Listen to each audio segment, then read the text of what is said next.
For many football fans, opening day of the National Football League is just as much about fantasy as it is about reality, and maybe even more about fantasy. That is, the world of fantasy football dictates the Sunday afternoons of millions of fans who use apps and other tools to track the performances of the players on their virtual roster. On Sunday, ESPN's fantasy sports platform crashed at about 1 p.m. Eastern. The literal and figurative kickoff for the opening day games fans were all geared up for.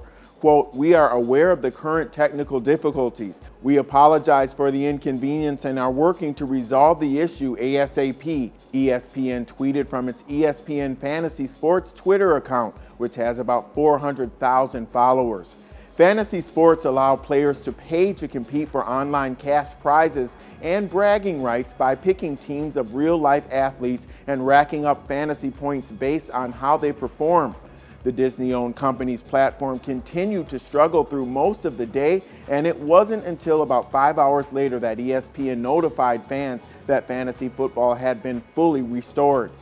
Quote, "We will continue to monitor," the tweet read. "Issue did not impact data for teams, leagues, or rosters. We sincerely apologize," unquote. But while it may not have impacted the game, the question now is what kind of impact could this have on ESPN's fantasy brand? Only time will tell, but one look at some of the tweets and posts buzzing around during and in the aftermath of the mishap shows that some of the site's more than 7 million users weren't too pleased, although some managed to keep a sense of humor about it. Quote, "Bold move by the ESPN fantasy app taking a knee on 9/11, one fan jokingly tweeted. And then there's this one. "I hate knowing how my fantasy football team is doing. That's why I use ESPN Fantasy Football app."